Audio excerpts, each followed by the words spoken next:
Within the past 48 hours, U.S. Democratic presidential hopeful Hillary Clinton took to the stage in Las Vegas for a rally on the very same day of the largest hacking convention in the world, DEF-CON 24, in the same city. Amidst cries of being hacked by the Russian government, the Clinton campaign has been hit by FBI investigations, the resignation of DNC chairperson Debbie Wasserman Schultz, and calls for the imprisonment of Hillary Clinton herself.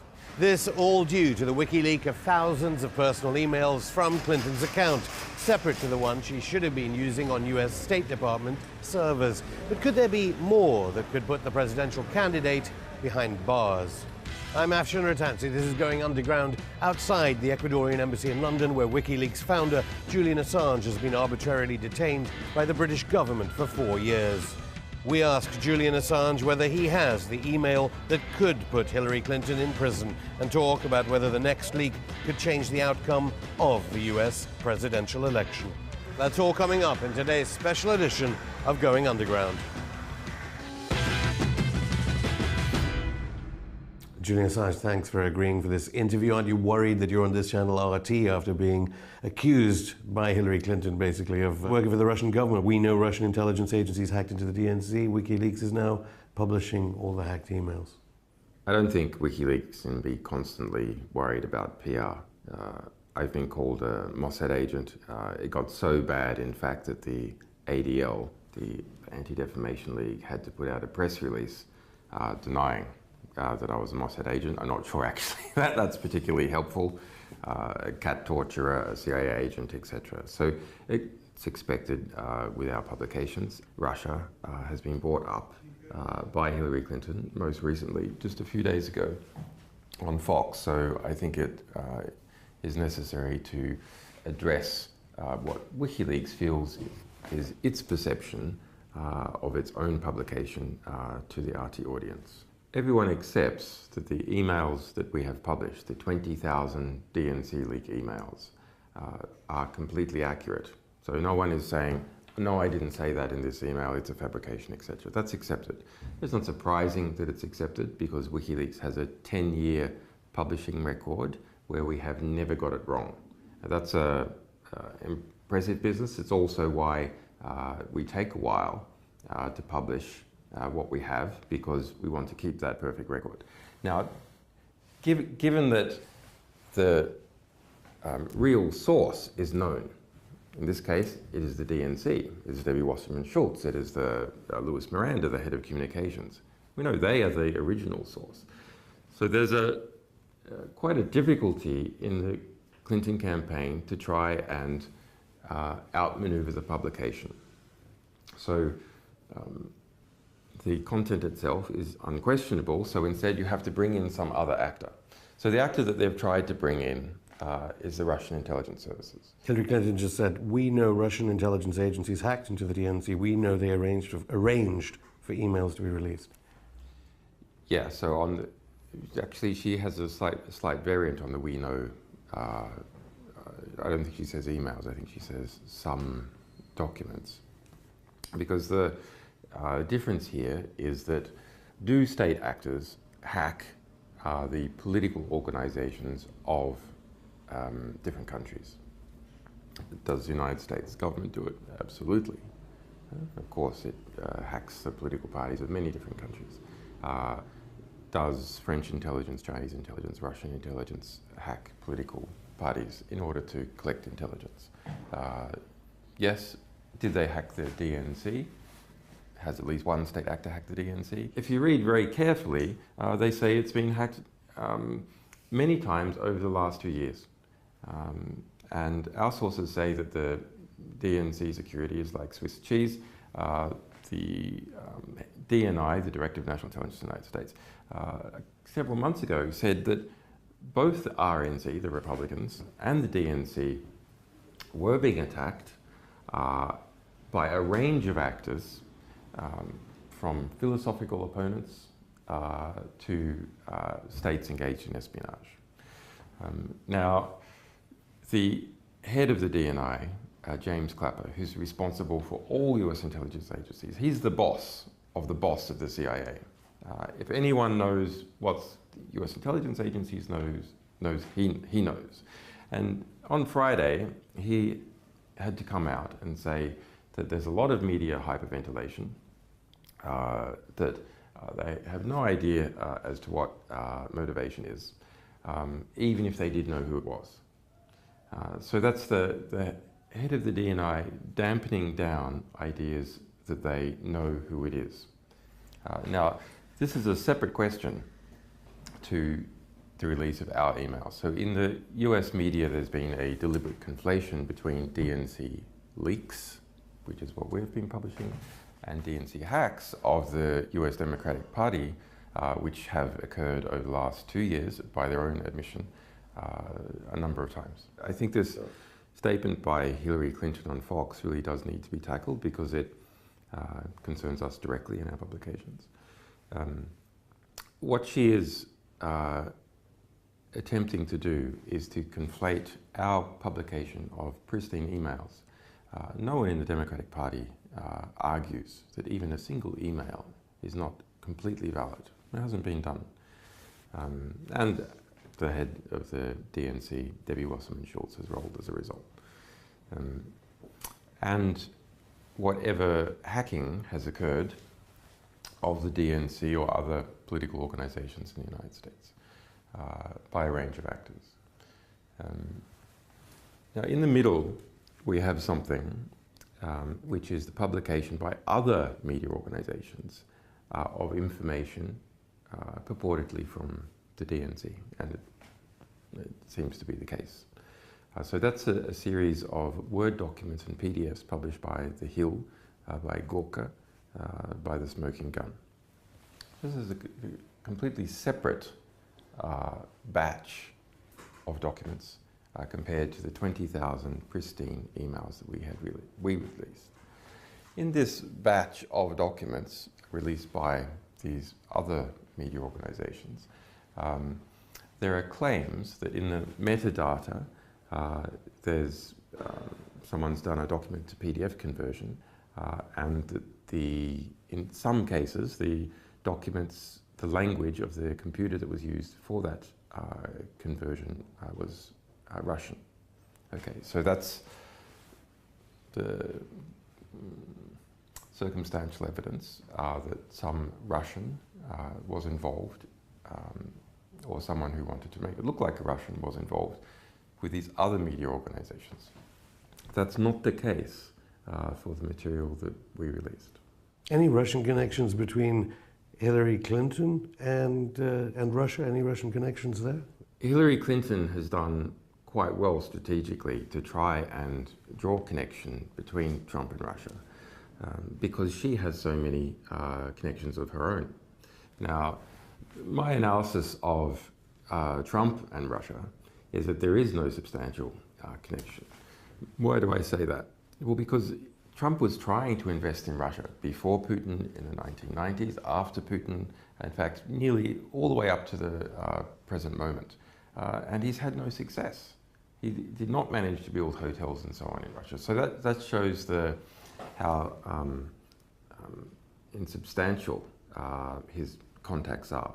There's an extremely well-documented pattern of when Hillary Clinton was Secretary of State, those people, companies, governments, who wanted a decision by the Secretary of State in their favor, making large donations to the Clinton Foundation, or in some other cases, business deals with the people around Hillary Clinton.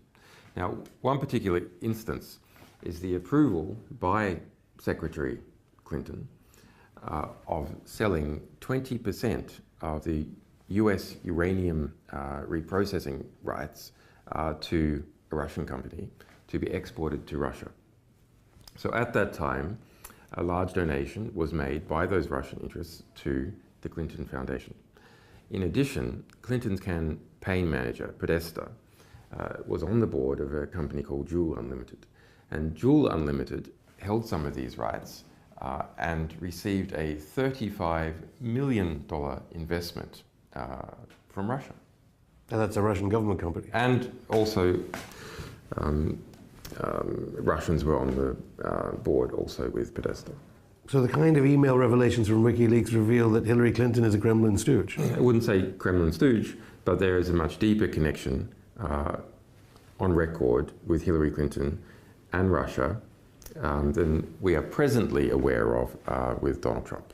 Well, some journalists would argue that it's actually the subject of the revelations that's more interesting to the American voter about the election, while the media, of course, is fascinated about whether the Kremlin is working with you, whether you work for the Kremlin, basically. No, but it's very, I think it's a genuine question. You should ask the sources of information. The least, however, in the case of WikiLeaks publications. Why do I say that? Well, the principal reason why you want to know the source of some statement is to understand whether it's true or not. It is a big issue in the case of other media organizations who are simply making claims and not publishing original documents. I'll give you an example, a very, very interesting example. I've done some research on the Turkish coup. Now, it's not spoken about in the West, but within Turkey, the Turkish newspapers are publishing elements of a theory that the United States was directly involved in the coup. The US intelligence backed Fethullah Gulen, who's based in Pennsylvania, as the head of the Gulen cult that has been implicated in the coup. In fact, according to the Turkish government, is the leading actor in the coup. He's wanted by President Erdogan. Yes, and they've put out an extradition request and so on. But one of the key independent points of evidence, not coming from an interrogation in Turkey where people might have been placed under duress, is that in the middle of the coup, NBC published that Erdogan was on his way to Germany to seek asylum. And they say this was told to them by a US military source. So what the hell is going on there? Because that went all the way around the world and was used to further the chance of the success of the coup within Turkey. Because if the president has fled, then he has lost control. NBC, a close supporter, so Trump supporters would say, of Hillary Clinton. So would a Hillary Clinton presidency endanger the NATO alliance and the ability to store American nuclear weapons at Incirlik Air Base and use it as a base to bomb Iraq and Syria under Hillary Clinton? Well, I think either government is potentially a problem because of, I mean, that coup was in Turkey a very serious business. Hundreds of people have died. About 100,000 people have been fired or arrested in the post-coup purge, opportunistically in some cases of political enemies of Erdogan, in other cases trying to purge the society of the Gulen movement. Because the Clinton Foundation's major donors include members of the Gulen movement that Erdogan says were responsible for the attempted coup d'etat.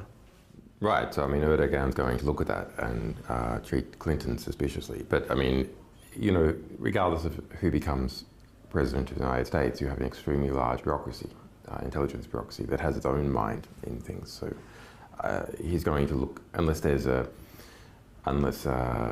Trump is elected and engages in a significant purge of the CIA, for example, I think Erdogan will continue to view it very suspiciously, especially as long as we've got Fethullah Gulen being protected in Pennsylvania. Julian Assange, thanks. We'll have more from Julian just after this break.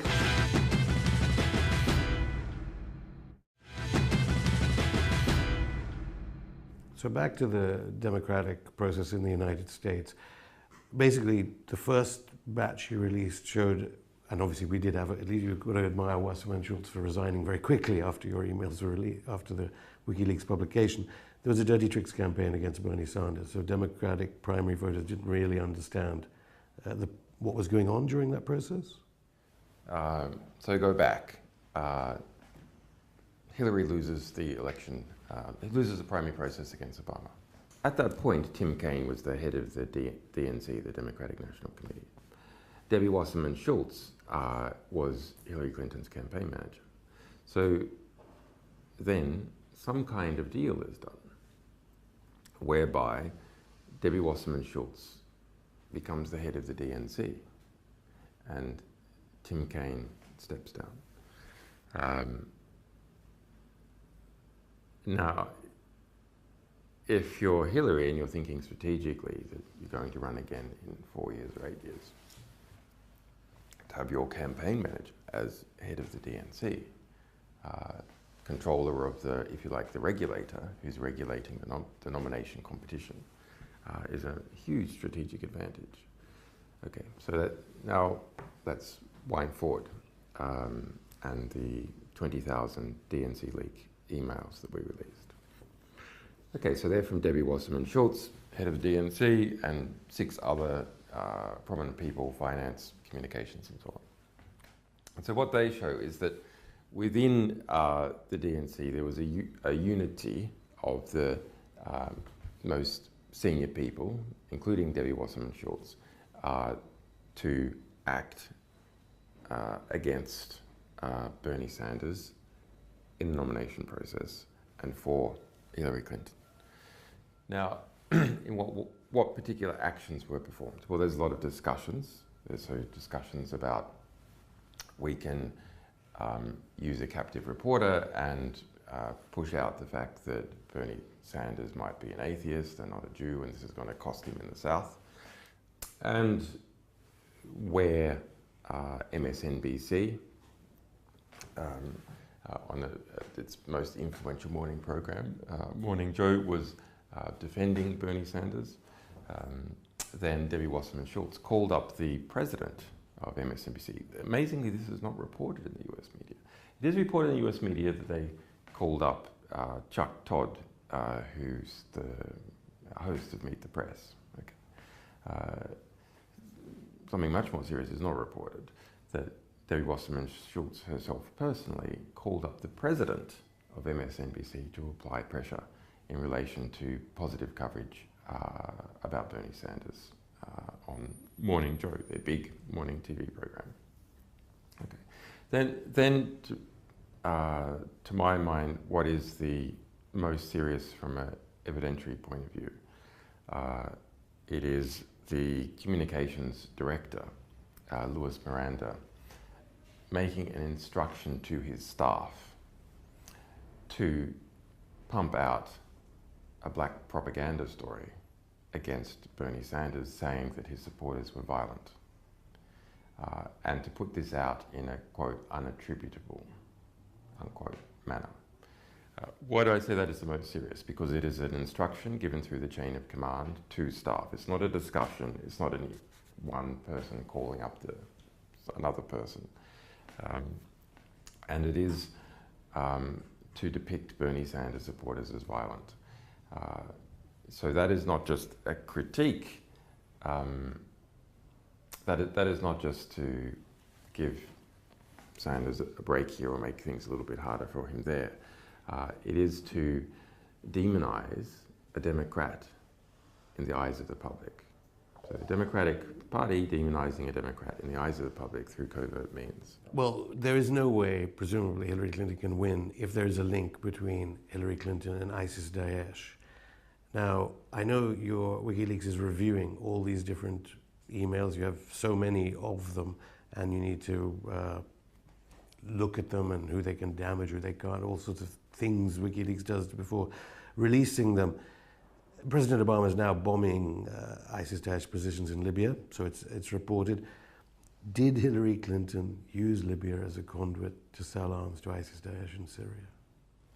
The US government, at the time that Hillary Clinton was in charge of foreign policy, did use Libya as a conduit to get arms to jihadists in Syria. That's well established, not just by a range of our materials, but by the investigative work of Cy Hirsch and a variety of other investigative reporters in the United States. Some of those even published in the New York Times. And any of the emails, I mean, you have mentioned that Libya comes up in so many of the emails that you've been releasing.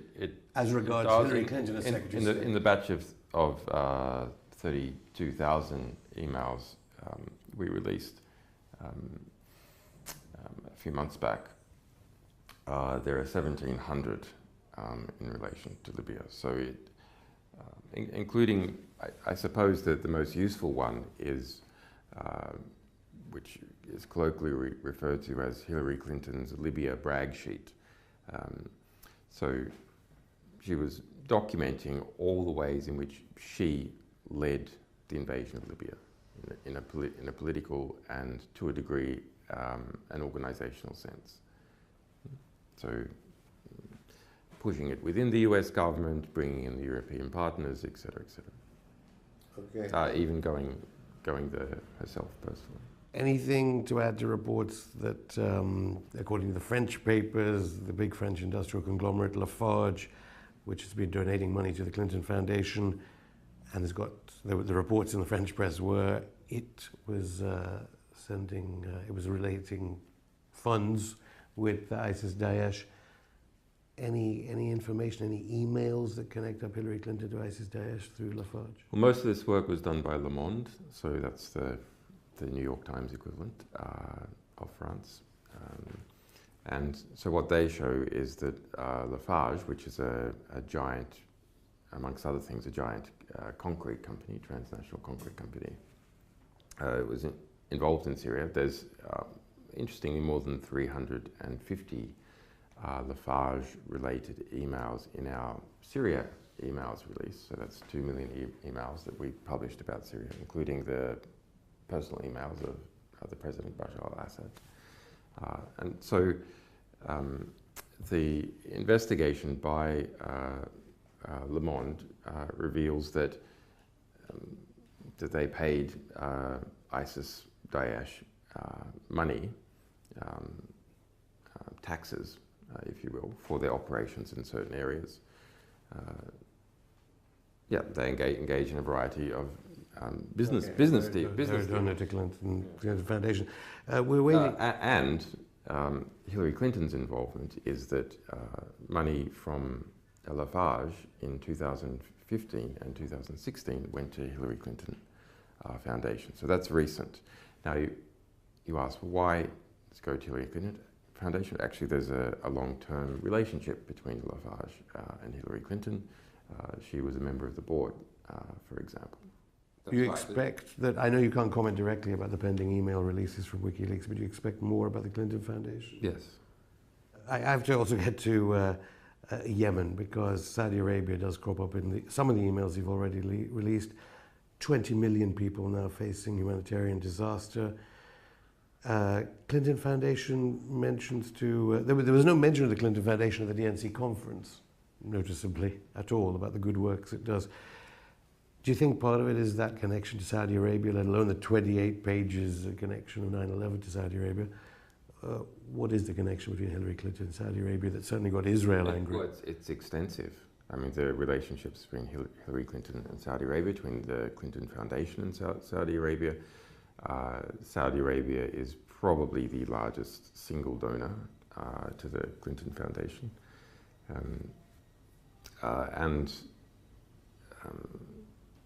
You can see Clinton's arms export policies, why she was Secretary of State, favouring extensively Saudi Arabia.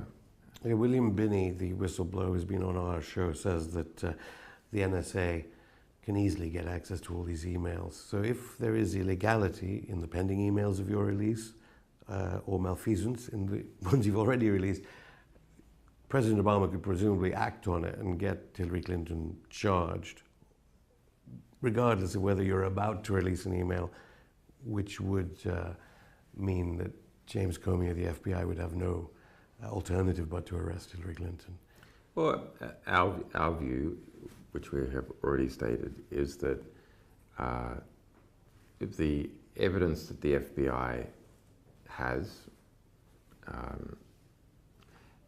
is enough for a grand jury to indict already. That's not hard. It's actually saying that a grand jury will indict a ham sandwich if instructed to do so. Exactly. But which I'm having, because I have a grand jury myself, a federal grand jury in Washington D.C. I'm well aware of what they're like. But The prosecutor has to ask the grand jury to indict. And the prosecutor doesn't ask, the grand jury won't indict. So that's the basic problem. Do you believe she can win, given the emails you've so far not Can she win the election? That's an interesting question. I wouldn't be willing to say so far. And just one last question, away from the US presidential elections. It's 5 years since Mark Duggan was shot to death by British police. Of course, Black Lives Matter in the United States has come to the fore partly because of evidence gained via technology, mobile phone footage. What message would you have for Black Lives Matter, both in the United States and here in Britain? Well, it's transparency. I mean, the transparency in relation to DNC leak, which took the head of Debbie Wasserman Schultz, head of the Democratic Party, that came from us presenting to the public pristine, original documentation of what people were doing.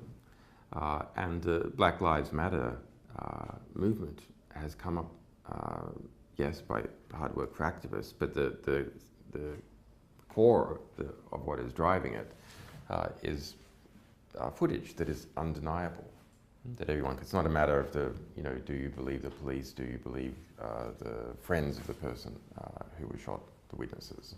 No, there's undeniable footage of exactly what has occurred, and that is not only stimulating parts of the black community. I think the black community has understood this for all too long, actually. But it's stimulating enormous acceptance and sympathy outside the black community because their argument is proven. Julian Assange, thank you. You're welcome. We contacted the Pentagon about the allegation made by Julian Assange, but they did not issue a statement. As for Lafarge, they did not get back to us in time for broadcast. Well, that's it for this special edition of Going Underground. We'll bring you the latest emails published by WikiLeaks as and when they come. See you on Monday.